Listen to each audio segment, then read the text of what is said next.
ओम नमो भगवते वासुदेवाय। द्वितीय स्कंध नवम अध्याय। पूर्वे जा श्रीहरि उकत ब्रह्मा समीपे भागवतम् राजार प्रश्ने सुकमुनि नवमे सेहि ताबखाणी सुक कहन्ति राजागे तार प्रसने अनुरागे। श्री सुक उवाच शुण नृपति पुण्यदेहा तुमते पचारिलु जाहा विष्णुर क्रीडा माया गुण सृष्टि पालन संहारण आत्ममाया रे सृष्टि करे से माया के बा कली पारे करई सकल संभव स्वप्ने जे सने अनुभव एहा ईश्वर माया बिने न घटे तत्व अनुमाने जेबे से माया रे मिसई एकु अनेक प्रकाशई स्वभावे आत्मा एक रूपी आभासे जेने बहुरूपी से जेबे थाई तीन गुणे मोहि मोहर ए प्रमाणे जेबे से भक्ति जोग करे तेबे ममता परिहरे सत्य प्रकाशे तहु देहे निश्चिंते आत्मा रूपे रहे काल मायार परे रही पर आपना भेद काहि आत्मार तत्व शुद्धि अर्थे कहिले ब्रह्मार ग्रते जेणु से घोर तप करी अनेक कष्टे प्राण धरी तपे तो शिला भगवान तेणु पाइला दर्शन निर्मल निष्कपट चित्ते जेणु चिंतिला हृदगते शुण कहिबा तो अग्रते ब्रह्मा को दिशिला जे मन्ते से आदि देव परम गुरु भक्त बांछा कल्पतरु निज भुवने सुखे थिला खेलिब बोली इच्छा कला नाभिरु पद्म कला जात तहु जन्मिला चतुर्माथ से पुणी चिंता भरे रही पर न जानई सृष्टि विषय कि प्रकार मने चिंतई वेदवरम चिंता विकले भावे मने शबद शुभिला गगने जले कमल मध्ये थिला बेनी अक्षर से शुणिला ककार आदि जे षोडशे पंचमी श्रित एकविंशे सबदे तप उच्चारण निष्किंचनक निज धन से बाणी शुणी ब्रह्मा कर्णे निरूपी चाहिला गगने दिग सहिते अनाइला कहीं से किछि न देखिला से पुणी रही निज स्थाने आत्मार हित चिंती मने जानिला ए परम तत्व तप साधने देला चित्त ए मोर हित बोली जानी निश्चल मने कुश पाणी अमोघ दृष्टि से विधाता तपे बढ़िला तार चिंता देववर से 10 शत तपे बसिला दृढ़ चित्त मन पवन कला बंदी 10 इंद्रिय गण रुंधी तपस्या कला अतिरेक जहु प्रकाश सर्वलोकम तप प्रसादे नर हरि मिलिले निज रूप धरी ସ୍ୱଲୋକ ସ୍ୱଗଣ ସହିତେ ଦିଶିଲେ ବ୍ରହ୍ମାର ଗ୍ରତେ। ଯାପରେ ନ ଜାଣନ୍ତି କେହି ମାୟା ସଂସାରେ ଦେହ ବହି। ବିଷ୍ଣୁ ପ୍ରସନ୍ନେ ପ୍ରଜାପତି ଛାଡ଼ିଲା ମନୁ ଦୁଃଖ ଭ୍ରାନ୍ତି। ଶୂନ୍ୟେ ବିଜୟେ ନରହରି ଅଶେଷ ଦେବେ ସ୍ତୁତି କରି। ଜହି ନ ପଶେ ରଜତମେ ନ ପଶେ ସତ୍ୱ ଦେ ମିଶ୍ରଣେ। ଯେ ଅବା କାଳର ବିକ୍ରମ ସେବା ହୋଇବ କାହିଁ କ୍ଷମ। ମାୟା ନ ପାରେ ପଶି ଯହିଁ ରାଗ ଲୋଭାଦି ଭେଦ କାହିଁ। ବିମାନ ମଧ୍ୟେ ନାରାୟଣ ବେଷ୍ଟିତ ପାରିଷଦଗଣ। ସର୍ବେ ଦିଶନ୍ତି ବିଷ୍ଣୁ ତେଜ ସ୍ୱଭାବେ ଚାରି ଚାରି ଭୁଜ।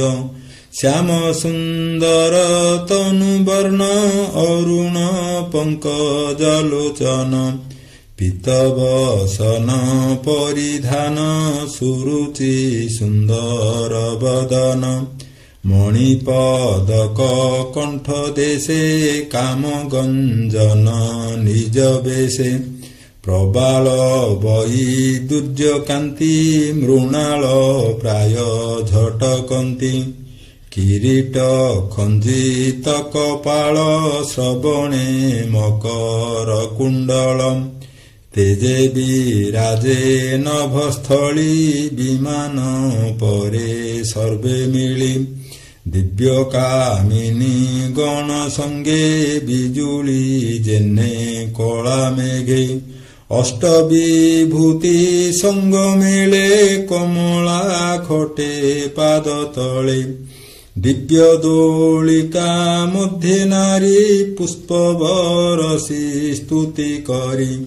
ହରିର ପ୍ରିୟ କର୍ମମାନ ଭ୍ରମରେ କରନ୍ତି ଗାୟନ। ଏମନ୍ତେ ବିଷ୍ଣୁ ନଭସ୍ଥଳେ ବ୍ରହ୍ମା ଦେଖିଲେ ନିଜ ଡୋଳେ।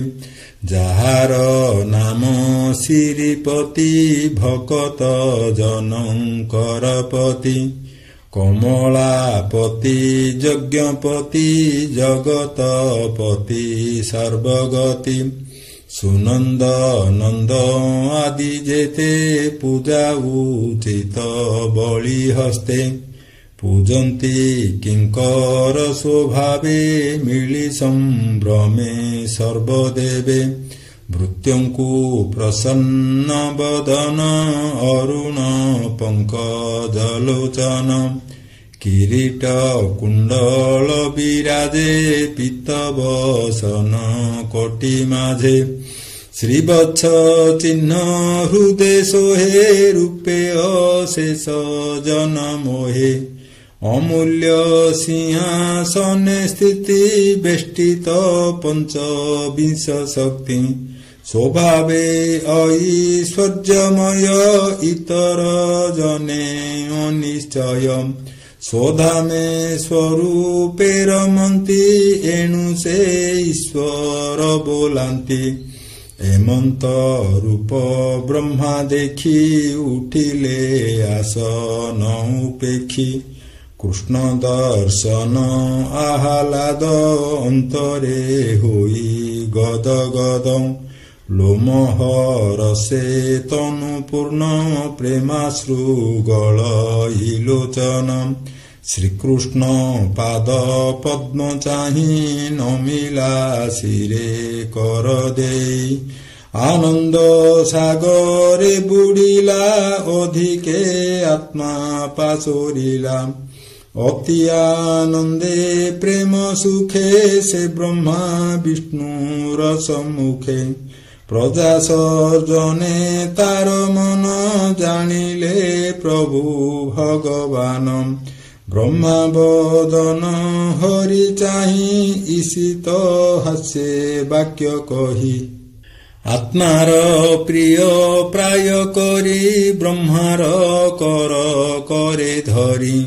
ଶ୍ରୀ ଭଗବାନ ବାଚ हे देव गर्भ सृष्टि अर्थे तुम्बे जे तो सकल मोते अति दुस्तर घोर तपे तेणु मु तोहर समीपे स्वभावे जोगिंकु दुर्लभ तोते मु होइली सुलभ सर्वमंगल हेउ तोर दृढ़ चित्तरे मागवर मोहर दर्शन जेबे प्राणिल भई पुण्य भावे ताहार श्रेय परिश्रम अंतरे होए आत्माराम गगने शुणी मो वचन तुझे तपरे कलु मन कर्म विभ्रम देखि तोते मुझे डाकिली शून्य पथे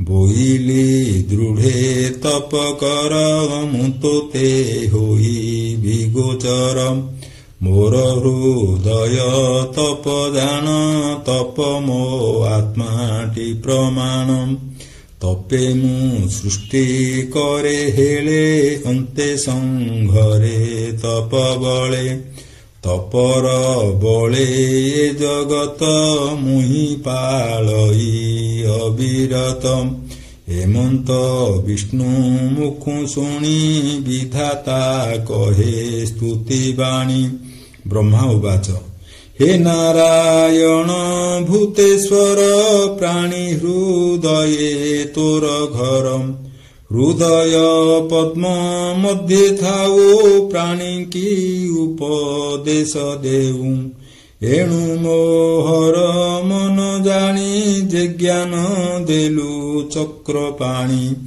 अनाथ नाथ तो महिमा के जानी पारे गुण सीमा तुमते जाचिलु जे बर हेमंत आज्ञा मोते करम रूप अरूप तोर जेते तो तत्व जानी बिके मंते जे माया जोगे सृष्टि करू नाना प्रकारे शक्ति धरू ए सृष्टि स्थिति संहारण जेमंते हेउ तु कारण स्वतंत्र सूत्रे ऊर्ण नाभि क्रीडई जेन्हे मने भावी तेमंत बुद्धि दिय मोते ए सृष्टि करई जे मंते सृष्टि संकल्पे मोर इच्छा तु नाथ कह सृष्टि दीक्षा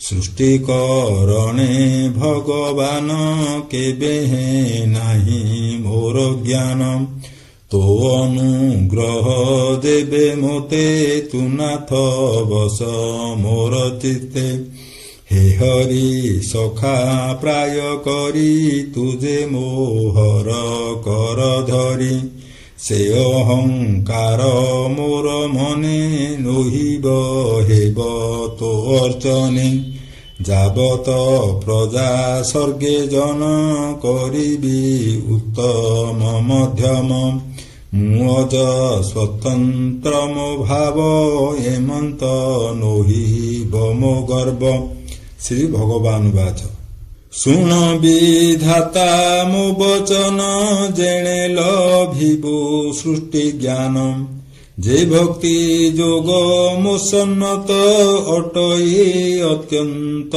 गुपत सृष्टि सर्जना अंग जेते हर से कहूँ तो अग्रते जेमंते स्वरूप मो होई स्वभावे रूप गुण जेहि जे कर्म मान मुहि बहे जगत जेने मोर देहे एतत्व विज्ञान तो देहे प्रसरु मोर अनुग्रहे सृष्टिर अग्रे मुहि एक मोतहु प्रकाशे अनेक सत असत पर मुहि जे अवशेष शेष रही एणु ए आदि मध्य अन्ते मोतहु अन्य के जगते ଅର୍ଥକୁ ଛାଡ଼ି ଯାର ବସେ ପ୍ରତୀତ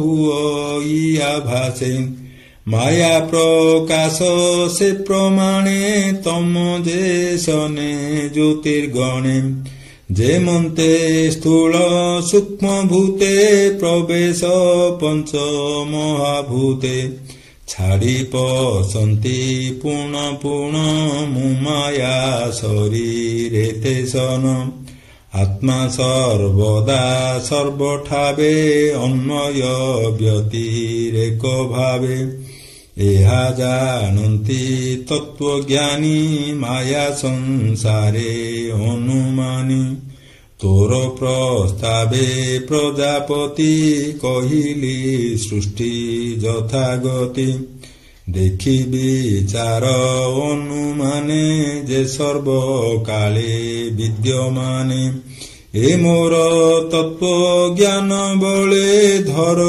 ତୁ ସମାଧି ନିଶ୍ଚଳେ କଳ୍ପ ବିକଳ୍ପେ ତୋର ଚିତ୍ତ କେବେ ନହୁ ବିମୋହିତ ଶ୍ରୀ ଶୁକୋବାଚ ଶୁଣ ରାଜନ ପରୀକ୍ଷିତ ଶ୍ରୀକୃଷ୍ଣ ଲୀଳା ଭାଗବତ ଏ ରୂପେ ପ୍ରଭୁ ଭାବଗ୍ରାହୀ ବ୍ରହ୍ମାକୁ ସୃଷ୍ଟି ତତ୍ତ୍ୱ କହି ତକ୍ଷଣେ ବ୍ରହ୍ମାର ଅଗ୍ରତେ ଗୋବିନ୍ଦ ଗଲେ ଶୂନ୍ୟ ପଥେ କୃଷ୍ଣ ନ ଦେଖି ପ୍ରଜାପତି ପଛେ ଅନେକ କଲା ସ୍ତୁତି କର ଅଞ୍ଜଳି ଶିରେ ଦେଇ ଅନେକ ମତେ ଭାବ ବହି ବିଶ୍ୱ ସର୍ଜିଲା ବିଷ୍ଣୁ ତେଜେ ପୂର୍ବର ପ୍ରାୟ ନାନା ବୀର୍ଯ୍ୟେ ସେ ପ୍ରଜାପତି ଧର୍ମପତି ଯମନିୟମେ ଦେଲା ମତି ପ୍ରଜା କଲ୍ୟାଣ ଚିନ୍ତା କରି ଆତ୍ମାର ହିତ ମନେ ଧରି ବ୍ରହ୍ମାର ସମାଧି ନିଶ୍ଚଳ ଦେଖି ନାରଦ ମୁନିବର ପୁତ୍ରଙ୍କ ମଧ୍ୟରେ ପ୍ରିୟତମ ବିନୟେ ସେବାରେ ସେ ପୁଣ ବ୍ରହ୍ମାର ମନ ତୋଷ କରେ ବିଷ୍ଣୁର ମାୟା ଜାଣିବାରେ ପିତାର ମନ ତୋଷ ଜାଣି ବିନୟ ଭାବେ ମୁନିମଣି ପୁଛିଲେ ପିତାର ଅଗ୍ରତେ ତୁ ଯାହା ପଚାରିଲୁ ମୋତେ ନାରଦ ବାକ୍ୟେ ବେଦବର ହରି ମହିମା ଅଗୋଚର ଯେତେ କହିଲେ ସୃଷ୍ଟି ଅର୍ଥେ ମାୟାର ମହିମା ଯେମନ୍ତେ ଜାଣିବା ଅର୍ଥେ ମହାମୁନି କହିବି ଧାତା ହେଲେ ତୁନି ବ୍ରହ୍ମା ନାରଦ ପ୍ରଶ୍ନ ଯେତେ କହିଲି ତୋହର ଅଗ୍ରତେ ରାଜନ ସାବଧାନେ ଶୁଣ ଏ ଭାଗବତର ପ୍ରମାଣ 10 ଲକ୍ଷଣେ ଏହା ଜାଣି ଯେବା କହିଲେ ପରିମାଣି ନାରଦ ସରସ୍ୱତୀ ତଟେ କହିଲେ ବ୍ୟାସଙ୍କ ନିକଟେ ଏବେ ମୁଁ ତୋହର ଅଗ୍ରତେ କହିଲି ପଚାରିଲୁ ଯେତେ ଯେମନ୍ତେ ବିରାଟ ପୁରୁଷ ଠାରୁ ସଂସାର ପରକାଶ ଏହା ମୁଁ ଜାଣିଲି ଯେମନ୍ତେ ଶୁଣ କହିବି ଭାଗବତେ ଏମନ୍ତେ ପରୀକ୍ଷିତ ମେଳେ ସୁକ କହିଲେ ଗଙ୍ଗା କୂଳେ 10 ଲକ୍ଷଣେ ଭାଗବତ କହି ଦାସ ଜଗନ୍ନାଥ ଦ୍ୱିତୀୟ ସ୍କନ୍ଧ ସାଧୁବାଣୀ ଶୁଣି ସଂସାରୁ ତର ପ୍ରାଣୀ ଇତି ଶ୍ରୀମଦ୍ ଭାଗବତେ ମହାପୁରାଣେ ପାରମହଂସ୍ୟାଂ ସଂହିତାୟାଂ ଦ୍ୱିତୀୟ ସ୍କନ୍ଧେ ବ୍ରହ୍ମସ୍ତୁତେର୍ନାମ ନବମୋऽଧ୍ୟାୟः ଶ୍ରୀକୃଷ୍ଣଂ ସମର୍ପଣମस्तु। ଓಂ ନମୋ ଭଗବତେ ବାସୁଦେବାୟ।